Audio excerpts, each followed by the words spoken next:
I've titled this lecture Revolutions, Tyrants and Wars. It sounds like a terrible title, but that's exactly what it's about. I saw a woman sit upon a scarlet-colored beast full of names of blasphemy. Revelation 17, verse 3. Here is this church controlling this scarlet-colored beast.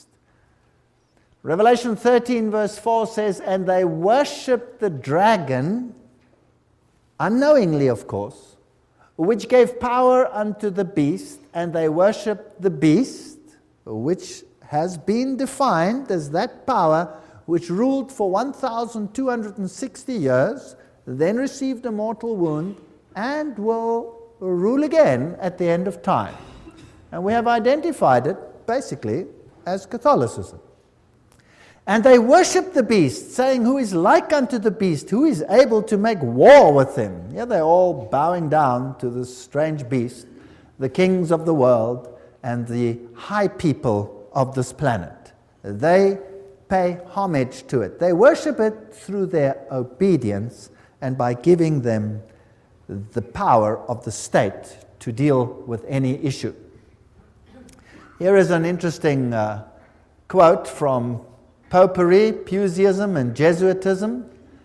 At what then do the Jesuits aim? According to them, they only seek the greater glory of God, but if you examine the facts, you will find that they aim at universal dominion alone.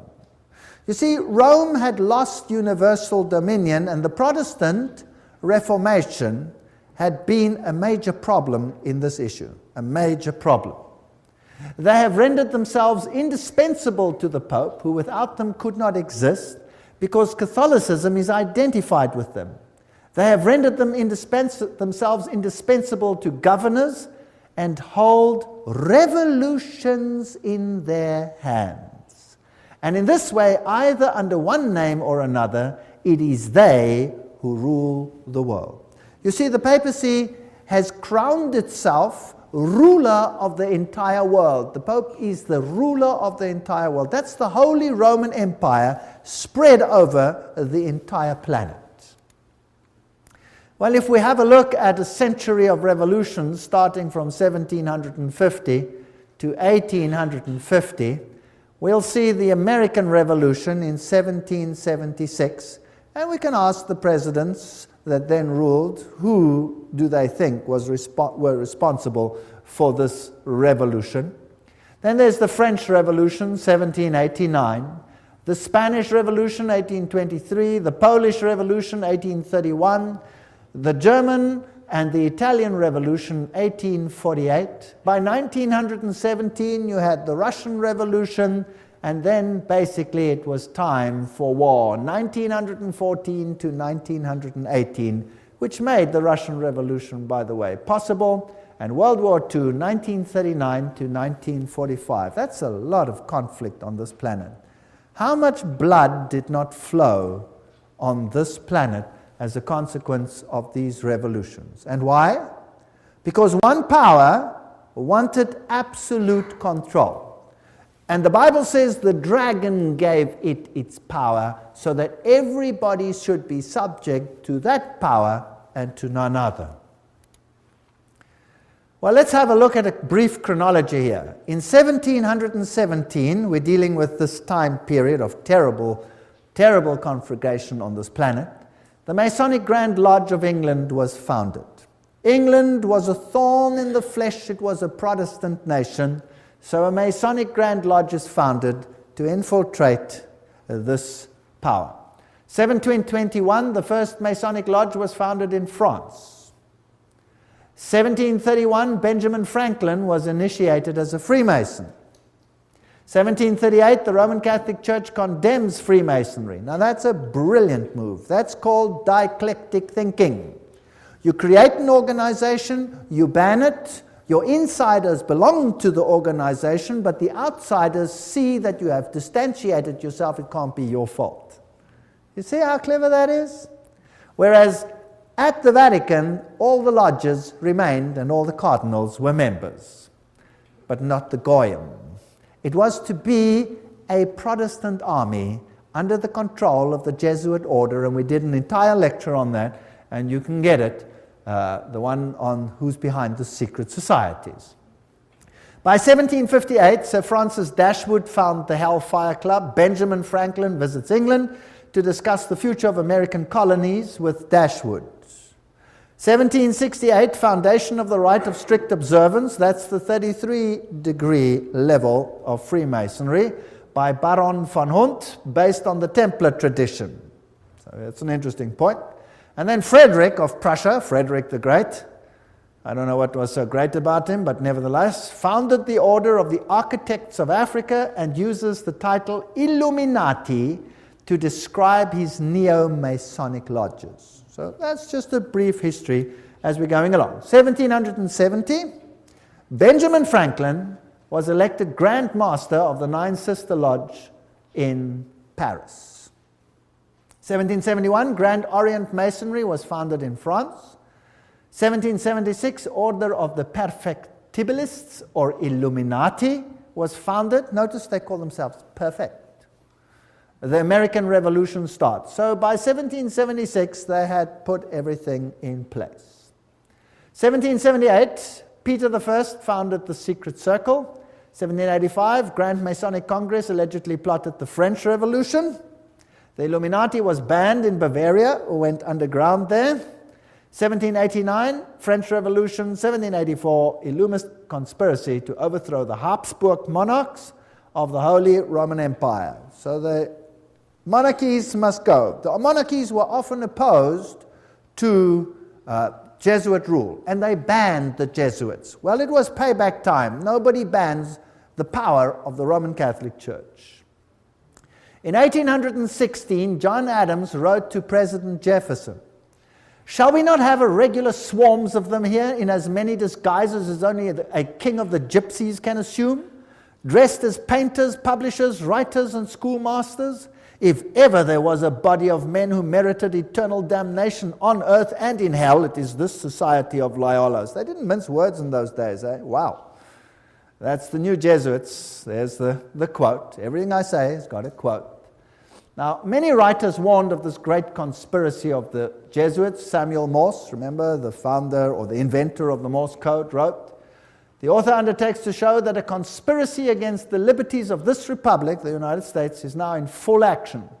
Under the direction of the wily Prince Metternich of Austria, who, knowing the impossibility of obliterating this troublesome example of a great free nation by force of arms, is attempting to accomplish his object through an agency or an army of Jesuits.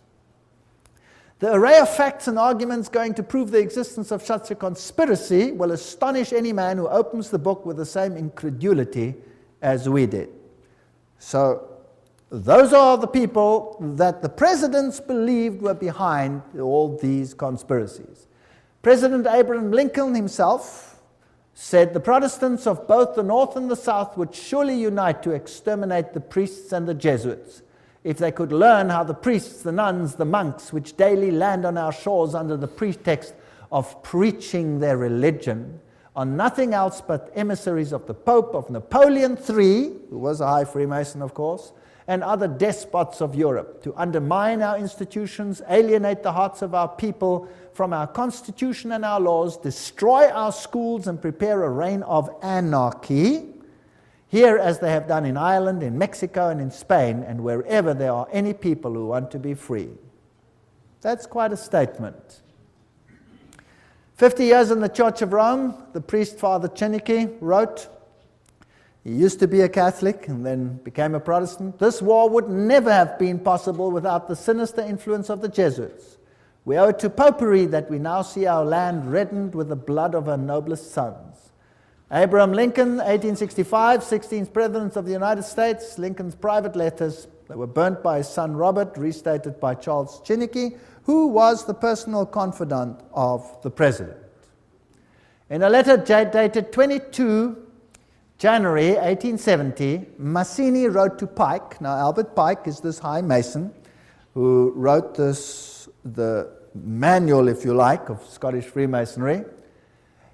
He said the following: we must allow all of the federations to continue just as they are. It must appear as things are as they were in the beginning, with their systems, their central authorities, and diverse modes of correspondence between high grades of the same right, organized as they are at present, but we must create a super right, which will remain unknown, to which we will call those Masons of high degree, whom we shall select.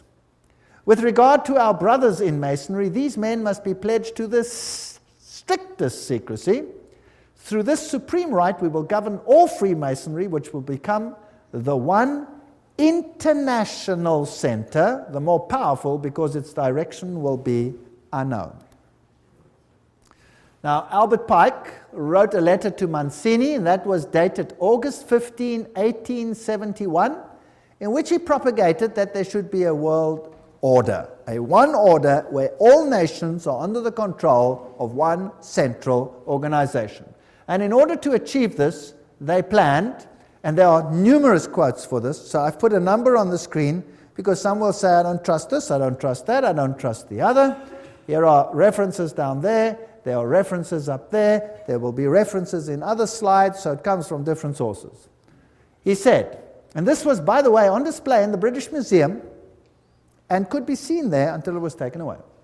The First World War, to overthrow the power of the Tsars in Russia, protector of orthodoxy, and bring about an atheistic communistic state. Did that happen? Yes. Now that was written long before this event. Long before this event. This was written in 1871. This war broke out in 1914.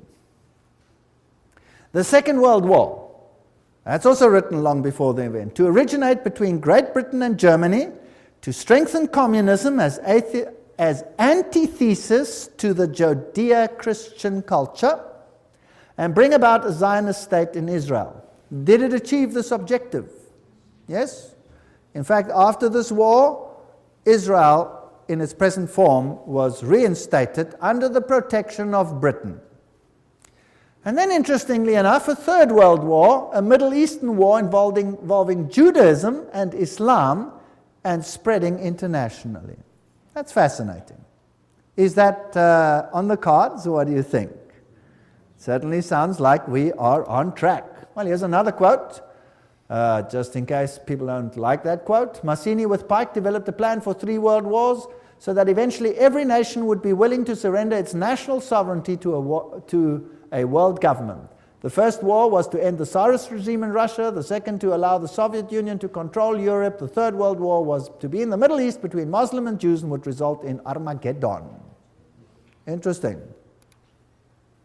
Now, how were they going to do it? Let's read what Albert Pike wrote about these wars and how they were going to be unleashed. He wrote, quote, "We shall unleash the nihilist and the atheist," so the destroyer and the atheist, "and we will provoke a formidable social cataclysm which in its horror will show clearly to the nations the effect of absolute atheism.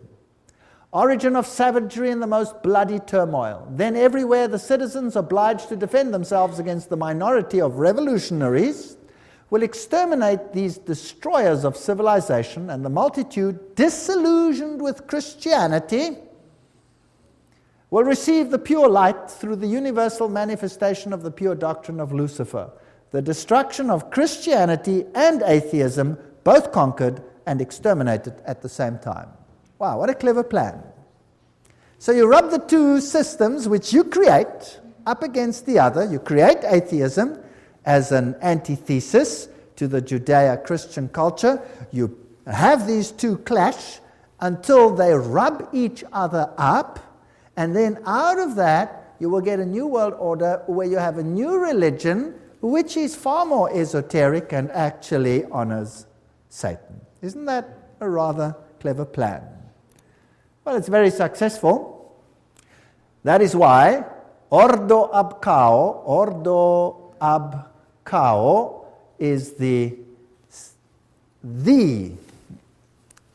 verse, if you like, that Freemasonry uses. This is one of their documents, remember, that I photographed in a Masonic lodge. And Weishaupt is the father of Jacobinism. You will remember that we spoke about that in Revelation chapter 11.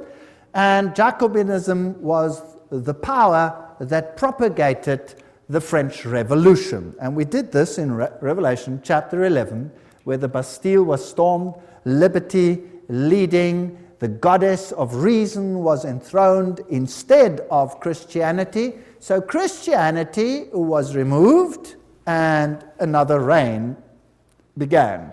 The monarchy was deposed, and Louis and his wife lost their heads, the beheading of Marie Antoinette, and that put an end to that monarchy. Then Robespierre, he headed the Jacobin clubs, and a reign of terror commenced, which in its bloodshed and its violence rivals anything that we have seen to date. The great philosopher, if you like, of the French Revolution was Voltaire. Now you can look it up in any Encyclopedia Britannica. They will tell you who Voltaire was. He was a Jesuit. They will say, of course, he was a renegade Jesuit that left the Roman Catholic Church to write against it. No, no, no. He was just playing the role perfectly. Because they were setting up an antithesis. Do you remember the promise that a Jesuit makes? That I will take either side and do it perfectly, as long as in the end the Mother Church wins. Well, to hold the pen is to be at war. The social contract, man is born free and everywhere is in chains. One man thinks himself the master of others, but remains more of a slave than they are. That's true. But what if you created the slavery in order to create the misery, in order to create the revolution? Isn't that possible? So the philosophers come together and they write a new constitution for this planet called Human Rights. The Declaration of Human Rights, 1798. Declaration, Human Rights. You have the all-seeing eye of Lucifer. You have the serpent with a tail in the mouth, the life-giving serpent, the eternal serpent. And you have this funny little Jacobin hat over there on the end of the spear. If you look at the whole thing over there. And then you have this bundle of rods tied together, which are called what? Do you remember what they were called? Fasciae. Fasciae. Bundle of rods tied together. And on top of the fasciae, you have this funny little hat, which was the Jacobin hat. And that's what it looked like. There's a better representation of, also known as the Phrygian cap, once worn in ancient Rome by emancipated slaves as a mark of their freedom, and adopted in the Revolution as the red cap of liberty. Well, that's what they tell you. That's for the Goyim. Let me tell you what it really is. There it is. This is the god Mitra. And there he is slaughtering the bull. And he's using a dog, a snake, and a scorpion, which has got hold of the more delicate parts of this bull, and he's destroying him with unclean animals. This is a war against Christ. Now let's have a look on the side. What does his hat look like? It's the Phrygian hat. So this is Mithraism. And Catholicism is Mithraism. Mithraism was the religion of Persia, it was the religion of Rome, and it is the religion of the Roman Catholic Church. There are 7 grades in Mithraism. The highest grade is called Father. And then you got a congregation. Now, who in the Catholic Church has a congregation and is called Father? The priest, right? And he could be a member of various groups, and so can Catholic priests. They can be whatever. They can be Jesuits, they can be Franciscans, they can be Dominicans, they can be members of various other orders as well. So Cyrus the Great was the first one to bring out the Human Rights Charter. Now the mortal wound, as we had discussed it in Revelation chapter 11, just to refresh your memory, 21 February 1798, Pope Pius is dethroned by Napoleon. His ring was torn from his finger and he died in exile. Now think about this. If Napoleon was a Freemason, then he was under control of whom? Of the Jesuit order. So who sent Napoleon to Rome to take the Pope captive? The Jesuit order. Why? Well, I've thought about this a lot. Within the Roman Catholic Church, there are numerous orders, and there has not always existed perfect harmony. In fact, the Jesuit order slowly took control of all the orders. The Knights of Malta, for example, did not lightly give up their power seat, but are now subject to the Jesuits. The Dominicans were at loggerheads with the Jesuits. For example, the papacy took the Inquisition away from the Jesuits and gave it to the Dominicans, which created tremendous tension. And in the French Revolution, it was the Dominican order that was destroyed there, not the Jesuits. They controlled the issue. So there were some issues within the church itself that also had to be sorted out to get complete control of the situation. It was even so that at the Council of Trent, many a Roman Catholic stood up and said, the Word and the Word alone. Don't think that everything in the Catholic Church has always been negative towards the Word. No. And Martin Luther must have made an impact as well. And so there were many that weren't in line. So the church itself needed a purging. And then there was another problem. And this problem was this, that the Reformation had fingered Rome as the Antichrist. Now, if the Reformation fingers Rome as the Antichrist, any move that seems to emanate from Rome will be looked at with what? Suspicion. So why not destroy the papacy, apparently, and then resurrect it and at the same time purge it of everything that is contra, and then resurrect it as a final power in complete control of these organizations. Does that make any sense? That would be a neat trick. And then anything that happened thereafter with a weak little papacy over there would be disregarded. It cannot be from them. It must come from elsewhere. That is how secret societies work. They walk behind fronts, behind fronts, behind fronts. So let's see what happened. By 1804, Pius watches Napoleon crown himself emperor. Napoleon then takes the Vatican State. So Rome is diminishing. By 1848, Mazzini attacks Rome, and Pope is exiled. Papal states are gone. So this power is gone. The Protestants literally relaxed, basically. Dangerous thing to do. Berthier takes the Pope captive.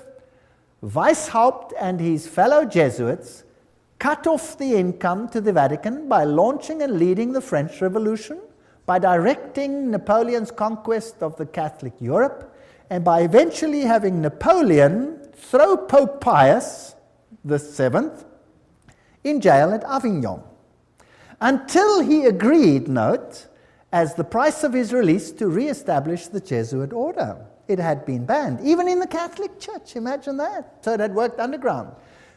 This Jesuit war, or maybe it had been banned purposefully to make it seem as if there was a war. You never know, because these people are superb liars. But this is history. This is what happened. This Jesuit war on the Vatican was terminated by the Congress of Vienna and by the secret 1822 Treaty of Verona. There's the quote. Everything I say has got a quote. I'm not making anything up.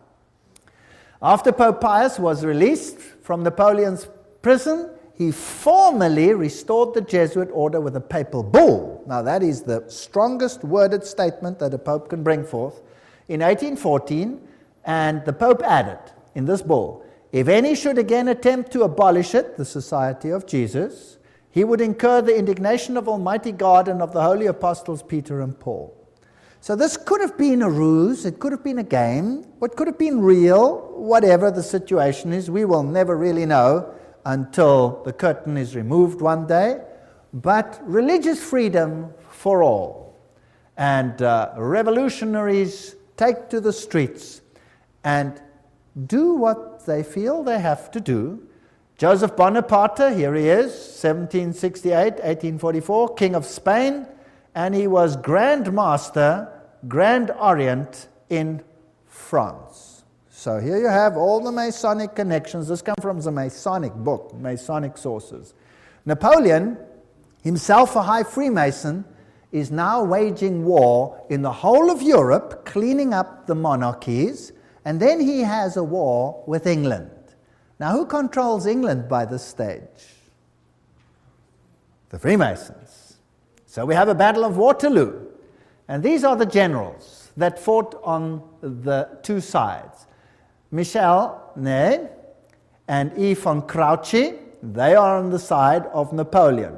High Freemason, Napoleon, High Freemason. On the other side, you have General Blücher. Those who are German will know a statement that goes, "Ran wie Blücher an der Katzbach," which means, General Blücher at the river Katzbach, he gave Napoleon blazes. High Freemason. And G. von Schnarrenhorst, High Freemason. They were all Freemasons. So this war, was it really a war, or was it a planned war? Now, who are the orchestrators of the First World War? Well, there he is, Kaiser Wilhelm I. What has he got on? This comes from a Masonic book. He's got his Masonic apron on. He's a high Freemason. That's what he was.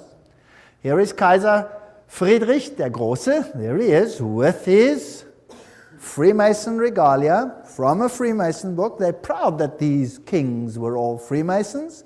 So the whole war situation is being planned by Freemasons, who are being run by who? By the Jesuits. Now let's have a look at America quickly. Here is this grand building, the Capitol. There is the foundation stone, and it says, laid Masonically, September 17, 1932. Okay, so by that time, America was ruled by Freemasonry. Of course, the people are totally unaware. The institutions continue as before, but they are all being infiltrated. If you look at the architecture, the eagles, the symbolism, what you have is sun worship. You have Mithraism displayed here. The street plan of Washington is Masonic. You have the upside-down goat of Mendes in the street plan. Then you have the compass and the set square, and everything is in blocks of 13, and the Masonic temples are on the 13th Street, etc. The whole street plan of Washington is Masonically laid. So it's dedicated to Lucifer. Of course, the people are unaware of this. The White House is then built with this tremendous stela over there, the height of which is 555 feet. Not 666, that belongs to someone higher in Rome. This is 555. And isn't it interesting that 555 is the number that Hollywood uses? Have you ever heard when they say, what's the telephone number on any TV program or any one of those? Oh, it's 555, blah, blah, blah, blah, blah. Have you heard of that? It's dedicated to Hollywood. By the way, in Hollywood is the wood they use to make a witch's staff. So it's dedicated to Lucifer. It's witchcraft. But that's just besides the point. So here is the stela. Who laid these foundations? The Freemasons. So let's ask them what it means. Here is the Encyclopedia of Freemasonry. You're going to get a better source than that. Obelisks were originally erected in honor of the sun god. The connection comes from the Egyptian worship of the phallus. So there stands a male, whatever, in the White House. So we don't have to go. It's dedicated to Osiris and to Isis. And anyway, that is the structure over there. The military structure is a pentagon, which is the high center of the pentagram, into which, for example, 13 witches would step in order, 12 around one, in order to propagate a curse. So this is also a witchcraft structure. So it's just a building, but it has certain connotations. Then France, the one that has this new philosophy for a new world, sends a gift to the United States, the Statue of Liberty. So let's ask UNESCO what it means. UNESCO says the 7 rays emanating from Mitra's halo, there's the god Mitra, symbolize the triumph of the forces over the forces of darkness. Now, you must understand that Lucifer says that Michael and his angels represent the forces of darkness, that Yahweh is the devil. Isn't that terrible? You remember that? We did that. And here, UNESCO tells us that the head of the Statue of Liberty is adorned with Mitra's 7 rays. The flame she holds is a sun symbol. So this is the torch of Lucifer. Because it doesn't matter whether Lucifer is male or female, he's androgenic in his story. Here is the foundation stone. At this site on August 5, 1884, the cornerstone of the pedestal of the Statue of Liberty, enlightening the world, that's illumination, was laid with ceremony by William so-and-so, Grand Master of Masons. And there's the Masonic sign. So the Statue of Liberty is Masonic. Everything will appear to be Masonic as we continue. Tex Mars writes, towering above the shimmering but polluted waters, she holds in her outstretched arm and her hand the torch of fire and light, a gift of the Masonic order. The modern inheritors of the Illuminati heritage of the Statue of Liberty was sculptured by Frederic Bartholdi, a member of the Masonic Lodge of Alsace-Lorraine in Paris, France. The statue is significant to the secret societies plotting the New World Order. There you go. Right, by 1854, Pius declared the Immaculate Conception of the Virgin Mary. Now, Mary she's always been there in Roman Catholicism, but now Mary is being placed into the very center and legitimized as the Mother of God and as an entity in heaven. In 1869, Pius summons the First Vatican Council, and in 1870, the dogma of papal infallibility is published. Now we have another God on earth. And ultramontanism triumphs. The Jesuits see to it that all power is concentrated in one man. What happens then? By 1917, the Russian Revolution. And you had this interesting Fatima message. There's a link with Islam there, but never mind, we'll come to that in the next lecture. Russia will be converted, the Holy Father will consecrate Russia to me. And then there was a vision of hell, and the third vision was that the present Pope would have an assassination attack, which happened. Now, it's not too difficult, if you've planned all these things from the beginning, to say what will happen. You see? Not too difficult. Now, let's have a look at the parallels between the Jesuit French and the Russian revolutions. They worked like this. Both revolutions were based on communist writings of Freemasons, Voltaire, Marx. The Jesuits perfected communism on their reductions in Paraguay. So in Paraguay, they tested whether this would work or not and perfected it there. Both revolutions plundered the state churches. Both revolutions ended the monarchies. Both the Bourbon and the Romanov dynasties had expelled the Jesuits. Both of them were gone. They weren't going to take this chance again. Both revolutions produced republics in form, but absolute monarchies in power, controlled behind the scenes by the people that were now in control. Both revolutions declared atheism as the religion of the state. Both revolutions carried out a reign of terror by an inquisitional secret police. And boy, was that some reign of terror. Millions died. Stalin is personally responsible for the death of millions of people. Both revolutions resulted in military dictators responsible for the elimination of dissenters. Exactly the same pattern. If it works once, why not use it again? The lesson learned on these Platonic republics there in Paraguay provided the groundwork for Marx's Communist Manifesto, by which every nation on earth would be reduced to granny reductions, thereby destroying the white Protestant middle classes while restoring the communal feudalism of the papal Caesar's Dark Ages. That's just a quote. Well, it's a bit sharp, but it more or less sums it up. So Karl Marx, by 1844, wrote the Communist Manifesto. That's when he wrote it. That's when it was published, 1848. By 1928, Papal Nuncio in Germany leads the Catholic powerful center party to the right and helps skyrocket Adolf Hitler to power. Now, who's Adolf Hitler? By 1929, Pius disbands the Catholic Party. It's done its job, and people are ready to vote. And in the same year, he crowns himself sovereign ruler of the world. What arrogance. Now the Pope is sovereign ruler of the world. In the same year, he signs the documents. Now a ruler has to have a country, and he gets his papal state back, the smallest state in the world. And the papacy now again qualifies as a political entity. Now, it had been dead, it was no longer a political entity, so the beast was mortally wounded, and now it gets its power back, and now it qualifies as a beast again. Its wound was healed, isn't that correct? That's why the San Francisco Chronicle, almost quoting the Bible, says that while they signed this document, the wound was healed in this display. Now we're ready for war. 1934.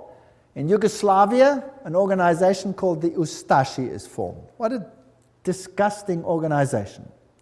Founded, and they assassinate King Alexander of Yugoslavia. Now the Ustashi is a military organization with basically Nazi features, and they slaughtered the Serbs. They slaughtered the Orthodox people and forced them to become Catholic or to die. One of the two. And nothing is ever said about this tremendous slaughter that took place over here. 1941, Croatia declares itself independent, and the slaughter begins. This is the man who is now Pope, Cardinal Secretary of State, Eugenio Pacelli. There is his family, all of them Masonic connection, and of course, they have the Banco di Romano at their disposal with Rothschild money. This man, does he have Masonic features? Yes. Here he is at his election. His cell number was 13, a very important number in Freemasonry. There he is in the Masonic triangle stamp that they produced. There he is with the Masonic sign, just as Anthony Sayer had it, and something else. From then on, the papacy wore the ephod, the little plaque that was also worn by the priests of Israel. Now, let's ask Albert Mackey, a 33-degree Freemason, to quote to us what this means. He says, "The Grand High Priest of the Royal Arch Freemasonry from 1859, 1865 in the USA states in his standard work," this is him, states that the High Priest of the Royal Arch officially wears the ephod. So who's the High Priest of Freemasonry? And there is the Pope. Well, Pacelli visited the United States and conversed with this man, President F.D. Roosevelt. Now this is a lodge picture which should never probably have been released, and they're probably very upset that it has been released, but it shows Roosevelt in his full Masonic regalia. And there it shows him with his fez on his head, and he's receiving a Masonic handshake. Note the Masonic handshake. And interesting fez. We will come to that in the next lecture, what that all symbolizes, why they are wearing fezes. And he appoints Myron Taylor as special envoy to the Vatican. Now, let's have a look at the Freemason political leaders in the United States, and I'm just quoting from various sources and web pages. There will be different ones here, so you can check it out for yourself, to show you just who's control at the moment. We'll just run through them quickly and see what degrees they are. Bill Clinton, 33 degree. Newt Gingrich, 33 degree. Bob Dole, 33 degree. Jack Kemp, 33 degree. Storm Thurmond, 33 degree. Colin Powell, 33 degree. Jesse Helms, 33 degree. Barry Goldwater, 33 degree. Al Gore, probably 33 degree. Then another one over here, another one, James Monroe, Andrew Johnson, James Garfield, McKinley, Roosevelt, of course, William Taft, Franklin Roosevelt, Harding, Lyndon Johnson, Gerald Ford, Ronald Reagan, George Bush, all of them, Yitzhak Rabin, Yasser Arafat, Prince Philip, Duke of Kent, many others. Here's another source. Saddam Hussein, that's interesting, we'll have to come to him, 33 degree Freemason. Tony Blair, 33 degree. Gerhard Schröder, Prime Minister of Germany, if you like, President, 33 degree. Benjamin Netanyahu, 33. Yasser Arafat, 33 degree. Ronald Reagan, Gorbachev, Helmut Kohl, Shimon Peres. Helmut Kohl is also a committee of 300. Francois Mitterrand, 33, was Grand Orient Lodge, of course. Yitzhak Rabin, Willy Brandt. All of these old ones were Freemasons. Some more. Joseph Stalin. He was Illuminati. He was a member of the Grand Orient Lodge. Leon Trotsky, Grand Orient Lodge. Kissinger is a member committee of 300. J. Edgar Hoover, 33. Cecil John Rhodes. Aleister Crowley. Walt Disney was a 33-degree Freemason. Olive Palm, Al Gore, Tony Blair, Joseph Mengele. That's interesting. That's the mass murderer of the Nazis. He was Illuminati. Robert McNamara. You name it. They're all there. Billy Graham. Oops, sorry. Let's move on. Colonel John Glenn, Buzz Aldrin, everyone who's ever been up in space has to be a Freemason of the highest degrees.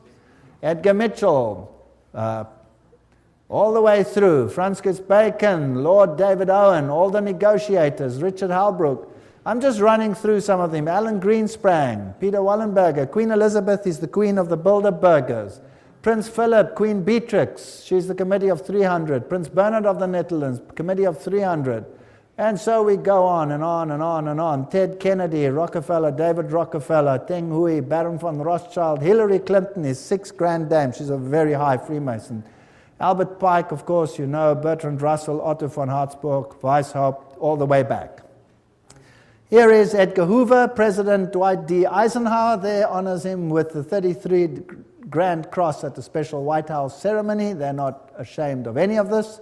Here are just about all the presidents of the United States in the presidential gallery of the lodge. I photographed this myself. I went into the lodge, I went into the presidential gallery, I photographed each one of these. And then, me? Not me. Anyway, there they all are as Freemasons. If we look at the American dollar, some very interesting things happened under the time of Roosevelt. There is this symbol on the dollar, there's that symbol. We haven't got time for all of this. In God we trust, one. If you look at this symbol over here, it says, Annuit Captus Novus Ordo Seclorum. If you intercalate the hexagram, then you'll have this A-S-N-O-M, which is a scrambling of Mason, Mason. If you go to the other side, it points to objects, and it then reads Arlto, you have Arlington. There's too much there to talk about, and many interesting things. If you go to the 1 and you go to the half moon, there's a little structure over there. Can you see it? It's a micro dot. You'll have to get a magnifying glass and look at it under a magnifying glass, and you'll see it's a little owl. A little owl. Owl in a half moon. And this over here you'll see is a spider's web. There's a lot of symbolism over here. Now if you go to the ancient coins, you'll see that the deities were associated with the owl, and you will see that when we went to the Bohemian Grove, what did they worship there? The great owl of Bohemia, and you saw the presidents of the United States bow down to the owl of Bohemia. Quite a scary business. Now, looking at this symbol, you have the all-seeing eye of Lucifer. It is not yet on the base of the triangle. When it is placed on, he will have his kingdom. But that is Lucifer, annuit coptus, he God, novus ordo seclorum, new order of the ages. There are 13 levels over there. The bottom one is the date of the founding of the independence of the United States, but it is also the founding of the Illuminati. You have the spider's web, symbol of the new age. You have over here the band, the ribbon of Lucifer. You will see it over here in this Roman Catholic Church, where you have Anubis, the phoenix, symbol of Jupiter, the god Jupiter, and the skull and crossbones, and there you have the ribbon. You see it? Associated with Jupiter. That's on the flame. And all of these symbols tell us one interesting story. On the other side, you have this symbol. There are 9 feathers. There are 13 spears. There are 13 leaves. There are 13 pentagrams. shaped in the form of a hexagram. You have the eagle. You have this statement over here, a pluribus unum, out of many one. We're going to reunite all nations. So that's the symbolism of a new world order on the dollar. The world is going to be united under one central government, and that government is going to be in control of Lucifer, not Jesus Christ. Although Jesus Christ, of course, knows about it, permits it, and is ultimately in control. He tells us ahead of time that this is going to happen. And then the end of the story is that Jesus will reign on this planet.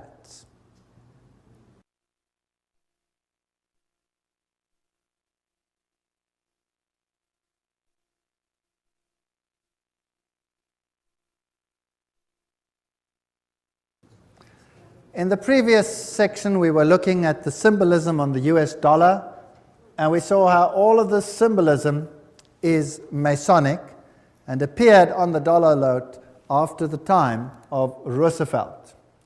Revelation 13:11, and I saw another beast coming up out of the earth, and it had 2 horns like a lamb, and he spoke like a dragon. We're going to deal with this prophecy in detail in another lecture. It exercises all the authority of the first beast, which we will find will be Roman Catholicism before it, and causes the earth and those that dwell in it to worship the first beast whose deadly wound was healed. So here was now a Protestant ally that would enforce papal doctrines. But that's in another lecture, complete lecture, called Two Beasts Become Friends. If we look at the architecture even, it is interesting. That is St. Peter's. That is the Capitol building. The architecture is identical. Of course, the building itself was designed, the American one, by Freemasonry.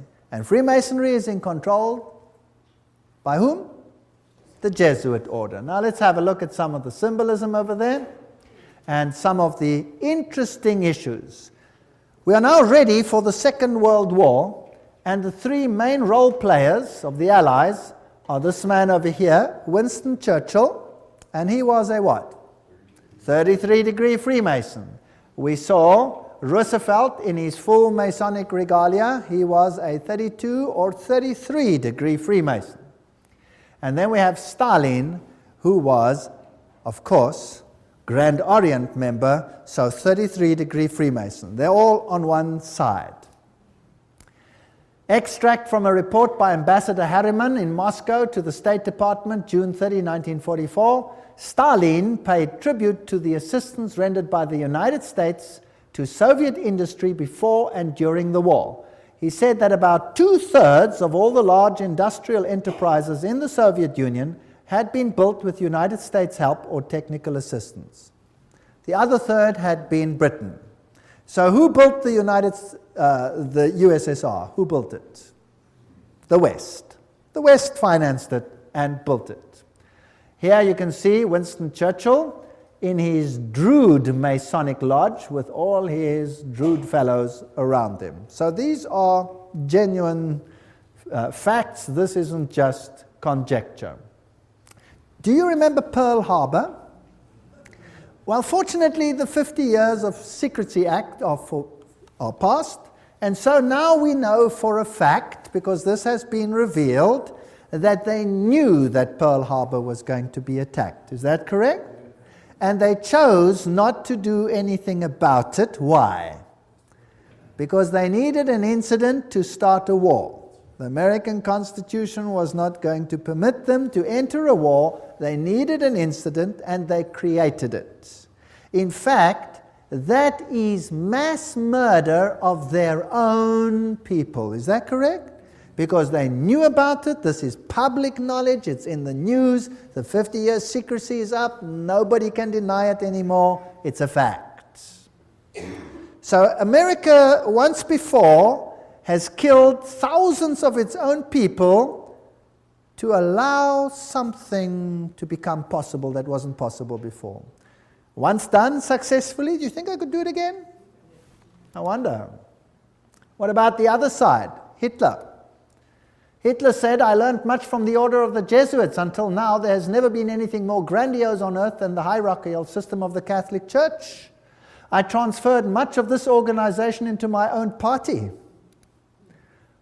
The SS was constituted according to the Jesuit principles. Himmler, head of the SS, was closely associated with the Jesuits through his father and brother. Hitler said of him, I can see Himmler as our Ignatius of Loyola. And Joseph Goebbels was also a trained Jesuit. So, the two sides, who controls them both? The same parties. This is called thesis, antithesis. Goebbels, Himmler, these people were Jesuits. They were fascists. Adolf Hitler, fascist, using the symbolism of the sun god. The Maltese cross, the symbols of the sun god. Here he is with Hindenburg himself, of course, a Freemason. This thing is all entirely planned. Gaining the youth on his side. One of the principal Catholic personalities to help Hitler to power was Franz von Papen. And Franz von Papen, of course, leader of the Catholic Party, helped to skyrocket Hitler to power. So the Catholic Church skyrocketed Hitler to power.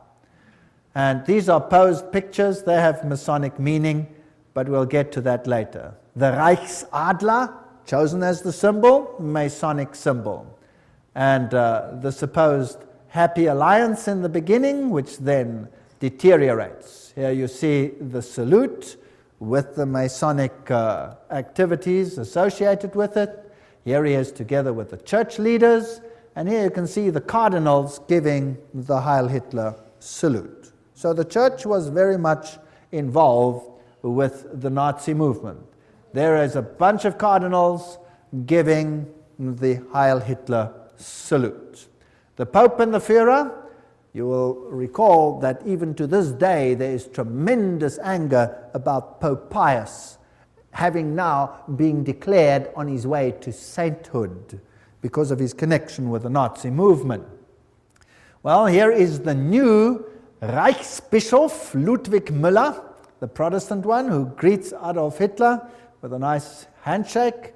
The previous one, the previous Protestant bishop, no longer lived because Adolf Hitler had him executed. So this one must have been a puppet on the religious side. So the Catholics and the Protestants next to each other. Now understand the war. Let's think about the war. Who is the problem in terms of the Roman Catholic Church? Firstly, the Orthodox Church in the East had been a problem. The First World War sorted that out. The Tsar had been removed, and the Orthodox Church had been subjected, as were all the churches, to make it look right, by atheistic communism. But the leaders of communism were all Catholics. In fact, I have traveled in many of those countries, and the old people all told me, now we understand why the leaders of the communist regimes, why they all attended the Catholic Church. Why, if they were all atheists, were they such good Catholics? Well, this mighty army is built up, but Germany is divided. The north of Germany, and particularly the east of Germany, is all Protestant. They're Lutherans. And they are skeptical of the papacy. Whereas the south of Germany is all Catholic. In the Orthodox countries, like the entire USSR, you have the Orthodox Church controlling the mindset of the people. Now, since the takeover of communism, that has been reduced or subjected, and the Orthodox Church has been subject to the state. Now comes this mighty war. The symbols being carried here are the symbols of Lucifer. They're also used in theosophy. There you can see them. There's the swastika, the all-seeing serpent. And Adolf Hitler himself was a tremendous occultist. Of course, as a Jesuit insider, he would be. But of course, his outer garb of religion was Catholicism. You'll find the same swastika on the foot of Buddha.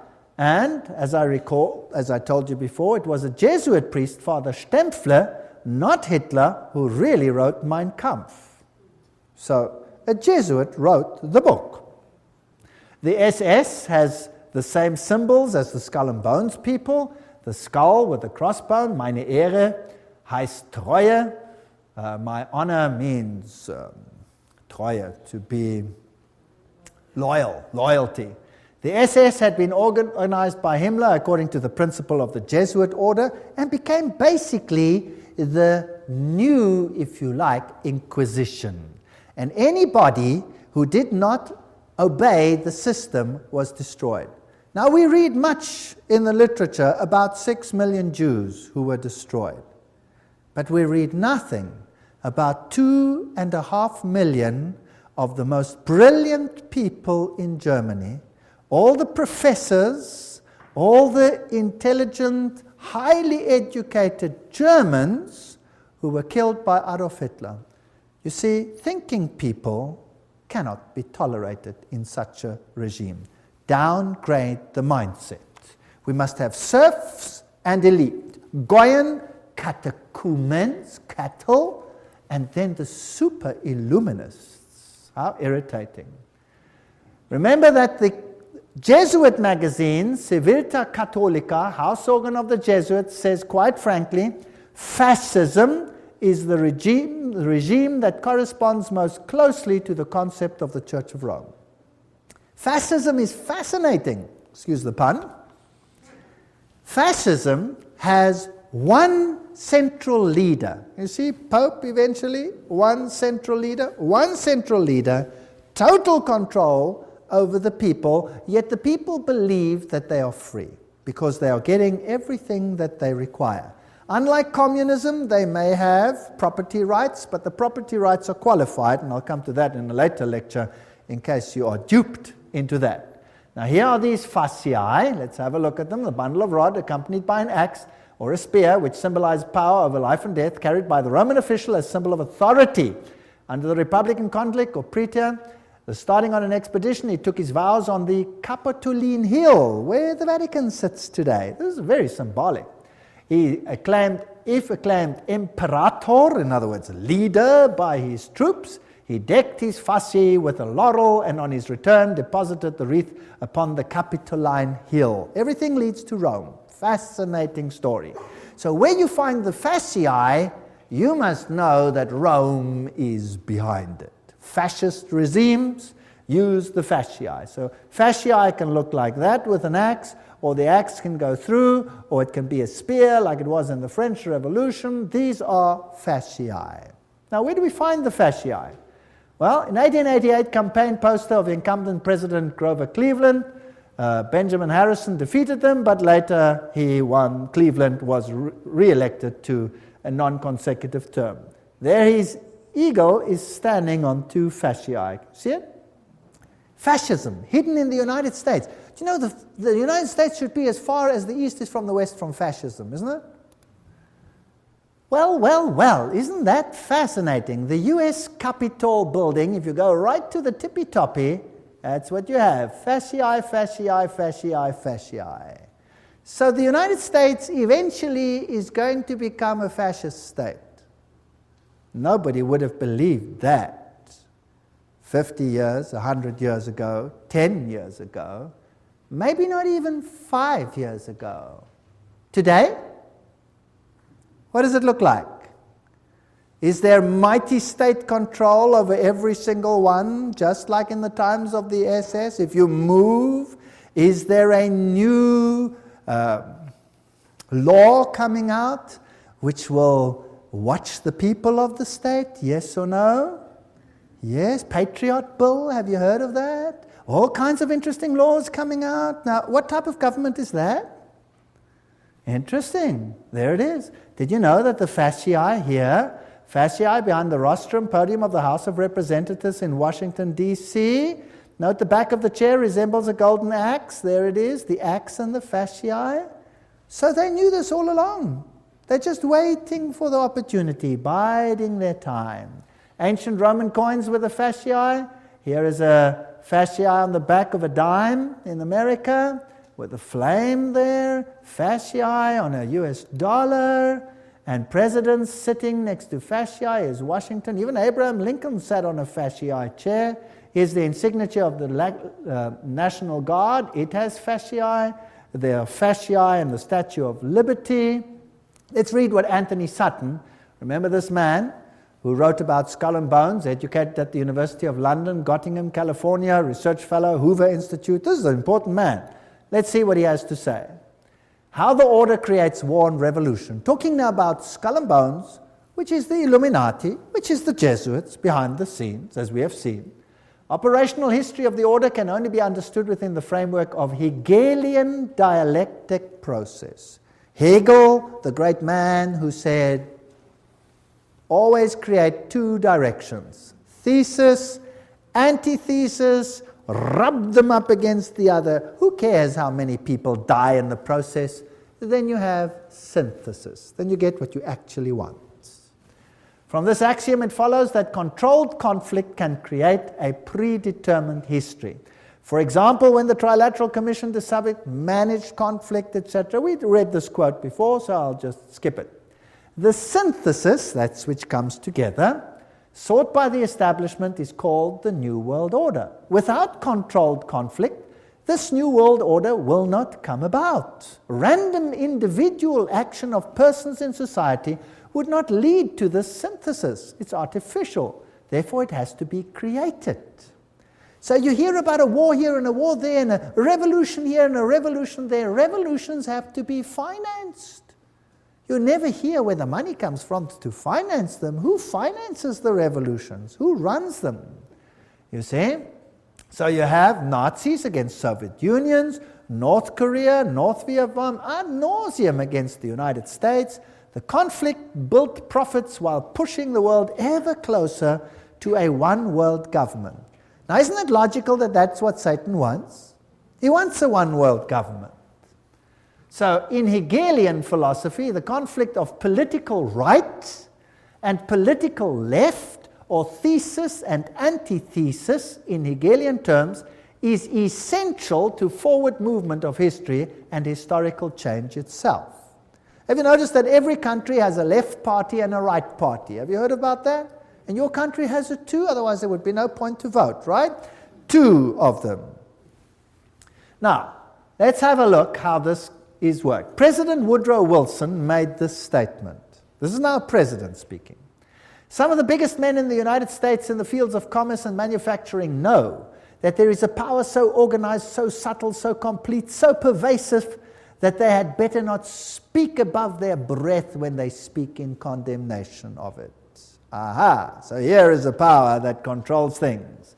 Karl Marx in Das Kapital posed capitalism as thesis and communism as antithesis. Now you'll have Jesuits clamoring for capitalism and you'll have Jesuits clamoring for communism.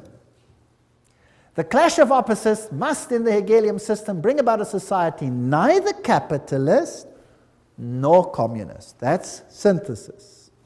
Moreover, in the Hegelian scheme of events, this new synthesis will reflect the concept of the state as God and the individually as totally subordinate to an all-powerful state. If you don't do what the state says, sizzle fits. That's what Adolf Hitler practiced. 2.5 million Germans, sizzle fits, gone. What then is the function of Parliament? Now take note, I'm not saying this, I'm reading it. I get criticized for this statement. You cannot believe. Please don't criticize me. Write to these people. I'm just quoting. What then is the function of a parliament, a congress, for Hegelians? These institutions are merely to allow individuals to feel that their opinions have some value, and to allow a government to take advantage of whatever wisdom the peasant may accidentally demonstrate. All right? Now let's see how Hegel puts it himself. This is now the great philosopher Hegel, where the politicians bow down to him. He says, by virtue of this participation, subjective liberty and conceit with their general opinion, individuals, can show themselves palpably efficacious and enjoy the satisfaction of feeling themselves to count for something. In other words, we're just idiots. So if you vote, who are you voting for? I'll tell you who you're voting for. I always say this. They vote for the devil in pink or the devil in blue. The vote makes no difference. It's a joke. Politics is a joke. War, the organized conflict of nations for Hegelianism, is only the visible outcome of the clash between ideas. As John Dewey, the Hegelian darling of modern education system, puts it, he's in control of the whole new world education. War is the most effective preacher of the vanity of all merely finite interests. It put an end to the selfish egoism of the individual, by which he would claim his life and his property as his own or as his family's. Did you get that? Now, surely Rome doesn't think like that. Oh, I'll show you papal bulls which will make your hair stand on end. New ones. Compare this to the spirit and letter of the Constitution of the United States, which says absolutely the opposite. All right? So for these elitists, the state is supreme, and a self-appointed elite running the state acts indeed as God on earth. The rest are catechumens, cattle, goyim. College textbooks present war and revolution as more or less accidental results of conflict, but they're never in Western textbooks will you find the evidence that revolutions need finance, and the source of the finance, in many cases, traces back to Wall Street. Operational vehicles for conflict creation, the key to modern history is in these facts. The elitists have close working relations with both Marxists and Nazis. They play on both sides because what they have created is just a game. In this memorandum, we will present the concept that world history, certainly since 1970, reflects deliberately created conflict with the objective of bringing about a synthesis, a new world order. So let's have a look how it worked. Here's the order.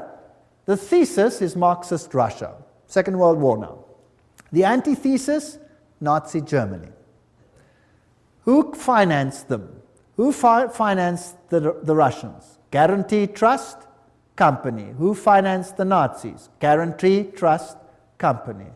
And then you have Harriman, formerly of Harriman and Company, etc., etc. Same people over here. Harriman, Nazi interests. Same people finance both sides.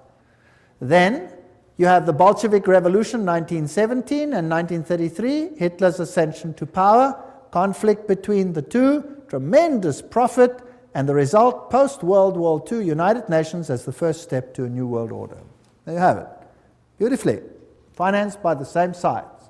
By 1948, the atomic race. By 1950, Mary receives pilgrim status. 1950, Francis Matthew calls for nuclear war with Russia, and they start arguing between the two of them. Notice how many were killed by Stalin. Among the 1,766,188 victims up to the beginning of 1922, figures obtained from the Soviet documents, nearly 5,000 were priests, teachers, nuns, etc. of the Greek church. As soon as the persecution extended to the millions of Lutheran, Reformed, Baptist, Methodist, and especially Mennonite Christians, the circulation of the Bible is not only strictly forbidden, but punishable by exile. So that's what Stalin did. Stalin killed millions. We hear of 6 million Jews. Well, think in terms of 30, 40, 50 million people when you think of Stalin, the greatest mass murderer this world has ever seen. And Foster Dulles, President Kennedy, what is the story there? Well, here is Kennedy, and he's married to this young lady, Jacqueline Kennedy, and they are setting up the United States for a tremendous conflict in the end, and every president has to play the game. Eventually, this president dies, and this one takes over, Lyndon Johnson. But did you know something interesting? A president has to swear on the Bible when he takes over. Did you know that Lyndon Johnson refused to swear on the Bible? What did he swear on? Lyndon Johnson is sworn in as president by Judge Sarah D. Hughes. Just an hour after the assassination, Judge Hughes brought a small Bible for the swearing-in ceremony, but it was substituted for a Roman missal, mass book, that was found on the plane. So he swears on a Roman missal, he refused to swear on the Bible. Doesn't that tell you something? Isn't that interesting? I find that very interesting. Now, why did that president have to go? He was a Roman Catholic after all. Is it possible that not all Roman Catholics are so easily duped? Here's the motorcade as it travels along. Here you have Mrs. Kennedy helps the Secret Service agent, Clint Hill, climb into the car at the back when the president was shot. And here are the roses she received. Very interesting. Here is Dallas, 11/22. On November 22, 1963, John Fitzgerald Kennedy, 35th President of the United States, visited Dallas. That's interesting. Also the number 11 over there. That's the building. Here's the building from which he was apparently assassinated, from that window, so they say. There it is, a little bit larger. And here's the plaque where they have written what happened over here. On November 22, the building gained the national notoriety when Lee Harvey Oswald, and somebody did the trouble to underline allegedly, shot and killed President John F. Kennedy. And most people don't believe that Lee Harvey Oswald shot the president. The president's car came down the street. That tree was not yet there and was apparently shot from that window over there. And it happened approximately where I'm standing relative to this picture. Now notice as he comes down here, he's traveling on this side of the road. And imagine hordes of people standing on either side. And here is a little uphill. And when you go further into the hall over here, there was a picket fence. And if you looked from the picket fence, you could look down onto the street. And apparently, when the shots were fired, over 100 people, including the police, didn't run this way, but ran up this embankment towards the picket fence. Now, why did they run to the front of the president and not from behind the president? Apparently, they say, Lee Harvey Oswald shot him from behind, and he was the only one who shot, and he shot from behind, and he hit him over here. A very, very fantastic shot, by the way, if it is so. It only has a little problem. The president's head didn't go forward, it went backwards, and it hit him here in the throat. And there was a small entry wound in the front and a huge one in the back. So from where was he hit? From the front or from the back? He was hit from the front. Not only that, there were shots from other places along the side, and there was an intercalation which all hit the president. There is even evidence that the driver himself, who happened to be left-handed, rotated and shot the president himself with a pistol as well. He had multiple shots. Of the witnesses that ran towards the picket fence, over 100 of them, almost all of them, except for one or two ladies who were ridiculed, were assassinated themselves. Is that not strange? Wouldn't you think that was strange if all the witnesses died strangely? Well, this is one of the biggest cover-ups that probably ever occurred. Here's the picket fence. And when you're looking there, that's how it was. Someone behind the picket fence would shoot. And this would be the view from the picket fence. I'm now pretending to be there. I took these pictures myself. And the cross would be there. So he would shoot the president at this short distance and hit him from the side front. Now it's interesting that the president's head jerked to his back and to his left. Bah! Like that. That means that he must have been shot from the front side, right? Isn't that logical? All right. Now, am I saying this, or is this public knowledge? This is public knowledge. And yet it is denied by government because they have one culprit, Lee Harvey Oswald. There's the place where he died, straight shot from the picket fence. Now, let's have a look how J.F. Kennedy died. And let's look at the television production of this issue, and then you make your own opinion. If we can have the sound on.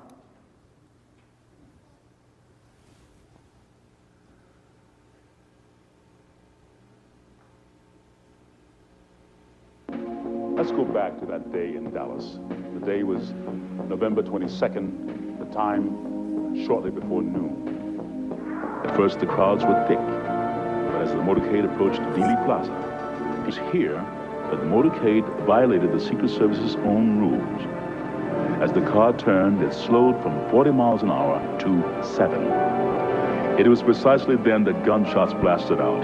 For 6 seconds, the occupants of Kennedy's car were struck by bullets. Kennedy grasped for his throat. He grabs for his throat. Kennedy's head exploded, driven with great force backwards and to the left. Then and only then did the president's car accelerate and speed off. Lyndon Johnson, the new president, ordered a federal commission to investigate the crime. The Warren Commission had given us the official version. Lee Harvey Oswald had acted alone. But if all 3 shots had come from behind, then why did the president's head fly backwards?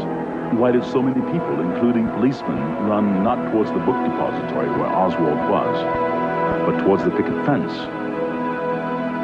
If the Warren Commission was right, why did so many witnesses claim to see something completely different from the official report?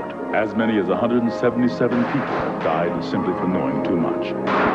The moment Kennedy was killed, a massive cover-up went into operation. Witnesses were threatened, and many were killed. Bill Hill interviewed immediately afterwards. Shots rang out, and he grabbed his chest. There was an interval, and then 3 or 4 more shots rang out. By that time, the motorcade had sped away. With us now is Gene Hill. He was closer to the president's car than anyone else at the time of the shooting. Ms. Hill is a Dallas grade school teacher and has feared for her life for the last 29 years. I understand that 2 men claiming to be Secret Service agents interrogated you after the assassination. What were you asked? They asked me what I had seen. I told them that I'd seen the president hit, that I saw a shooter from the knoll, and that I'd heard 4 to 6 shots. But they told me I didn't hear but 3 shots. Were you ever interviewed by the Warren Commission? Oh, yes. I was interviewed by Arlen Specter, who, well, he tried very hard to discredit everything I said. He accused me of all kinds of things, from like a shabby marital affair to seeking publicity to just downright lying. We found the real facts, and certainly no one in the intervening 25 years has disproved our basic conclusions. It was Specter who came up with the so-called magic bullet theory, which tracks one bullet going through both Kennedy and Texas Governor John Connally. The bullet was later discovered virtually intact on Connally's hospital stretcher. The truth, had it been known, had it come out, would have revealed there was a conspiracy. The conspiracy to kill the president needed a scapegoat, a patsy, someone who would take the blame. There were many things you weren't supposed to see, like the paraffin test given to Oswald. It proved conclusively that Oswald had not fired a rifle that day, or the spy camera found in Oswald's possessions, issued to him by the U.S. government, or Oswald's letter to a Mr. Hunt requesting his next assignment. The only Hunt we know of in this case is Howard Hunt of the CIA, who shared the same office with Oswald in New Orleans. The office belonged to Guy Bannister, formerly with the FBI. Not only was this address on Oswald's supposedly pro-Castro leaflets, but the account Oswald used to print the leaflets belonged to the CIA. Howard Hunt with the CIA, Guy Bannister with the FBI, and Lee Harvey Oswald, all in the same office.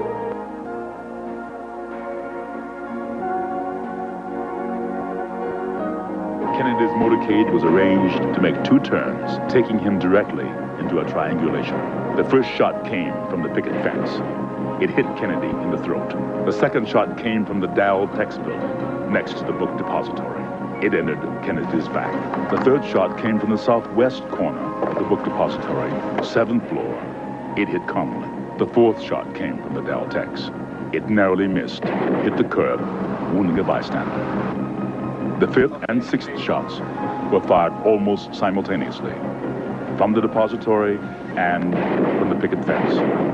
Both hit Kennedy in the head, one from above, moving him forward. Then, an instant later, one from the front, tossing him back.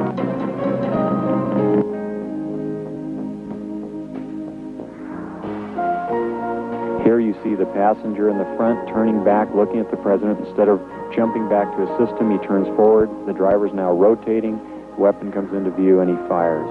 You'll see this repeatedly in these sequences. Kennedy's been shot in the throat. He's leaning to his left. The driver now begins to rotate. His left arm comes over his right shoulder, and he fires now. Again, you see the driver rotate. You see the weapon come into view. He's rotating again. The weapon is in view. He fires. You can clearly see his head turning and his arm and the weapon extending into view over his right shoulder. One of the first activities of William Greer after the presidential limousine arrived at Parkland Hospital was to attain a bucket and a sponge and water and begin to wash the blood and brains off of the presidential limousine. There's a new theory about the assassination of John F. Kennedy. A government scientist says police audio tapes provide new evidence of a second gunman. If it could be proved that the sound on the tape was a gunshot and that, in fact, it came from the grassy knoll, then it would provide some evidence that there was a second gunman in addition to Lee Harvey Oswald. But so far, few who agree with the conclusion made by Thomas. Hello? Yes, Rick. Go ahead, please. Yes, I'd like to know why it's taken so long for this information and the truth to be exposed. First place, it hasn't been exposed yet, and I don't think it ever will be. Secrecy in government is designed for one purpose and one purpose only. Not to keep the enemy or the opposition from knowing what's going on, but to keep the American people from knowing what is going on. And all the evidence that exists, or might have existed, that would implicate the government in Kennedy's assassination, you can be sure that evidence is now destroyed.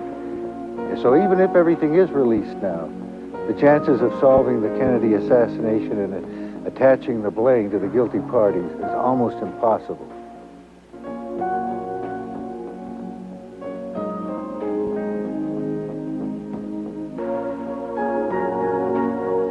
Kennedy was changing the status quo.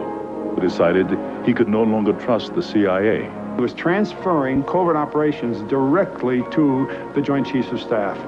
Shortly after that, he fired Allen Dulles, who had been the Director of Central Intelligence since 1953.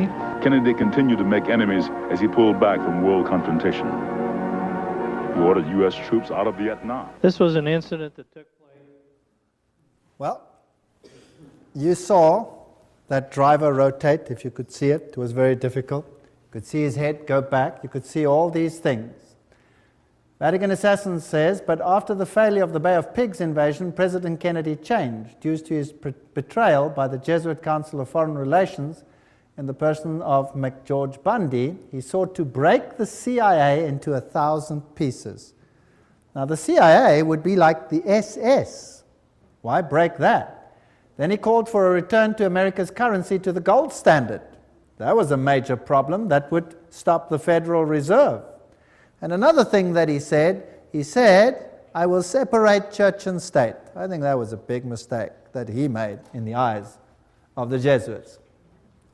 Remember that Loyola said, finally let all with such artfulness gain the ascendant over princes, noblemen, and magistrates of every place, that they may be ready at our beck even to sacrifice their nearest relations and most intimate friends when we say it is for our interest and advantage.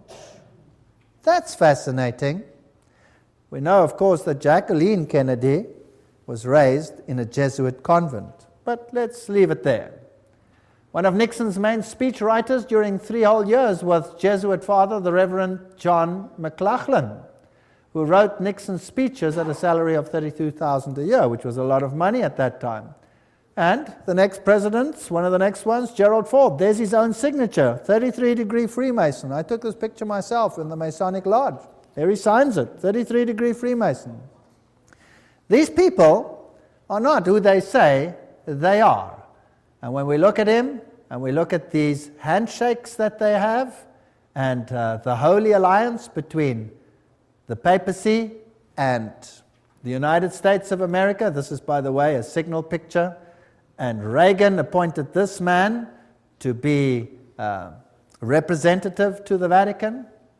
So by 1987, Pope John Paul visits the United States. President Reagan meets him and he says, As you exhort us, we will listen. This is not separation of church and state. For with all our hearts we yearn to make this good land better still. The Pope is quoted as saying, I come as a friend of America and of all Americans, Catholics, Orthodox, Jews, all men of goodwill. Well, interesting. Here he is together. This, by the way, also a Masonic signal picture, but we won't go into the details. That's also a Masonic signal picture.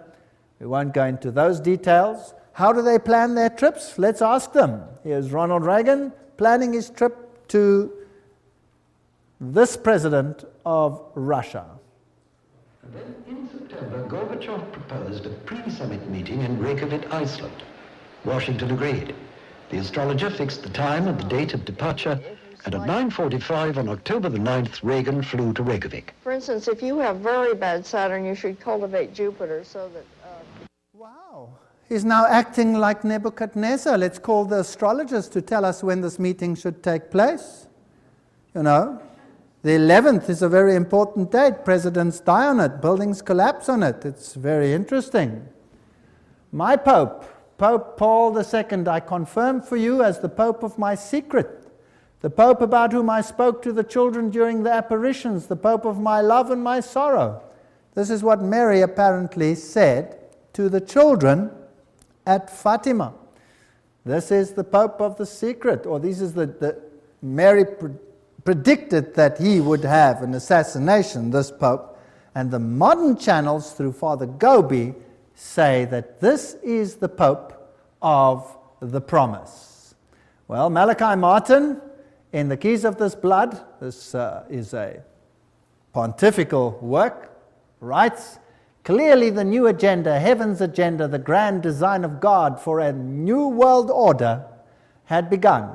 And Pope John Paul would stride now in the arena of the millennium endgame as something more than a geopolitical giant of his age. He was and remains the serene and confident servant of the grand design. There's another Masonic language. He's going to be the head honcho, the main man. All this bloodshed, all these wars. In Germany, what happened? What did the war do in Germany, the Second World War? In Germany, the north of Germany was devastated. It was firebombed, which was illegal according to all conventions. They threw firebombs on the north of Germany. Hamburg was gutted by firebombs. Now, firebombs don't just destroy military targets. What do they destroy? They burn human beings alive. So it was targeted to destroy the people.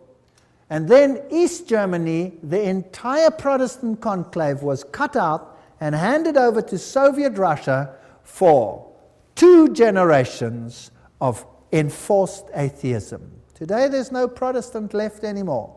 Protestantism has been destroyed. The Orthodox Church has been subjugated. All of them are subject to Rome. Millions of Serbians died. Millions. It has been a slaughter in the last centuries such as this world has not seen. Why? To gain full control of the world.